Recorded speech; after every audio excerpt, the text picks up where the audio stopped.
Good morning, students. Today we are going to read remaining part of chapter 17, Natural Resources. Today's topic is air. Air जो है living beings के लिए बहुत ही important है। हम सभी सांस लेने में, ब्रीथ करने में ऑक्सीजन लेते हैं और कार्बन डाइऑक्साइड बाहर निकालते हैं। लेकिन जो प्लांट्स होते हैं वो अपना फूड बनाने के लिए कार्बन डाइऑक्साइड गैस लेते हैं और फूड बनाने के बाद ऑक्सीजन को बाहर निकालते हैं। तो इस तरह से जो प्लांट्स होते हैं वो एयर को क्लीन करते हैं, एटमॉस्फेयर को क्लीन करते हैं, क्योंकि वो एटमॉस्फेयर में जो कार्बन डाइऑक्साइड गैस होती है उसको फूड बनाने के लिए यूज़ करते हैं और बदले में ऑक्सीजन निकालते हैं। ऑक्सीजन सभी लिविंग बीइंग्स के लिए बहुत इम्पॉर्टेंट है। हम सभी सांस लेने के लिए ऑक्सीजन का यूज़ करते हैं और इसी के साथ साथ चीज़ों को बर्न करने के लिए भी ऑक्सीजन की ज़रूरत होती है, जैसे वुड है, कोल है, गैस जलाने के लिए, इन सब के लिए ऑक्सीजन बहुत ज़रूरी है। अब नेक्स्ट है टॉपिक ऑक्सीजन। हम एयर को कैसे, एयर गंदी हो जाती है, कैसे पॉल्यूटेड हो जाती है एयर जिसमें हम ब्रीथ करते हैं। स्टूडेंट्स, आपने देखा होगा कि कभी कभी स्मोक या कोई चीज़ जब हम बर्न करते हैं तो बहुत सारा स्मोक मीन्स धुआं निकल कर पूरे एटमॉस्फेयर में फैल जाता है और फिर हम उसी को अंदर इनहेल करते हैं सांस लेने में। तो ये चीज़ हमारे लिए बहुत ही हार्मफुल होती है।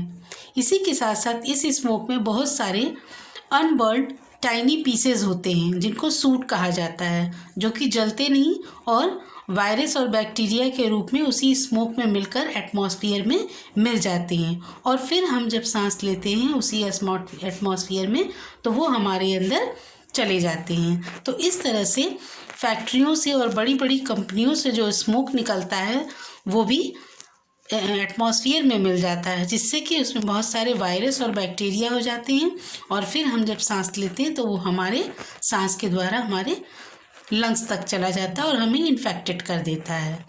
Now next topic is keeping air clean. अब हम कैसे एयर को क्लीन करेंगे। जो गार्बेज होता है उसको हम जलाएं ना, उसको कहीं पे डंप कर दें। ऐसा करने से वो उसमें रॉट्स हो जाएगा, गल जाएगा और न जलने के कारण स्मोक या धुआं भी नहीं होगा। हम अगर पेड़ों को कम काटें, पेड़ों को बचाएं या न्यू प्लांट्स भी लगाते चले तो जो ऑक्सीजन होगी उसका लेवल बढ़ जाएगा, क्योंकि कार्बन डाइऑक्साइड गैस को प्लांट्स यूज़ कर लेते हैं अपना फूड बनाने में। इसी के साथ साथ कुछ लोग स्मोक करते हैं, सिगरेट स्मोकिंग या किसी और भी तरह की स्मोकिंग जो लोग करते हैं, तो उनको इस चीज़ से दूर होना चाहिए कि स्मोक ना करें, या जहाँ पे बहुत ज़्यादा भीड़ भाड़ वाली जगह है, जहाँ पे ज़्यादा लोग हैं, वहाँ पर तो बिल्कुल ना करें, ताकि उस स्मोक से जो धुआं निकल रहा है वो किसी दूसरे को नुकसान ना पहुँचाए। इसी के साथ साथ हमें अपने व्हीकल्स को सीएनजी करना होगा। जितने भी व्हीकल्स रोड पर चलते हैं वो सभी आप देखते हैं काला काला बहुत स्मोक निकलता है उनमें से, तो वो हमारे लिए बहुत हार्मफुल है। हम अगर सीएनजी वाले व्हीकल्स यूज़ करेंगे तो उनमें से स्मोक बहुत कम निकलेगा। Now turn your page. Plants and animals. अब प्लांट्स और एनिमल्स भी हमारे नेचुरल रिसोर्स हैं।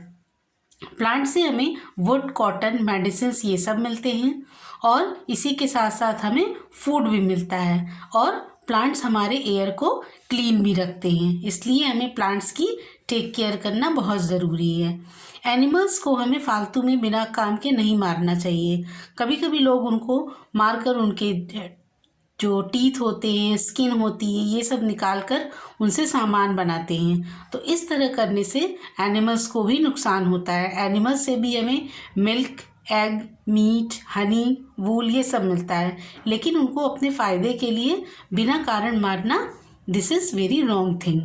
इसी के साथ साथ स्टूडेंट्स, गाइड डॉग्स भी होते हैं जो हमारी हेल्प करते हैं। जो ब्लाइंड लोग होते हैं, अंधे लोग होते हैं, उनको रास्ता दिखाने में मदद करते हैं। Next topic is caring for plants and animals. तो हमें प्लांट्स और एनिमल्स की टेक केयर करनी चाहिए, रक्षा करनी चाहिए, उनको फालतू में जानवरों को नहीं मारना चाहिए और ना ही हमें प्लांट्स को काटना चाहिए. So students, that's all for now. Have a nice day.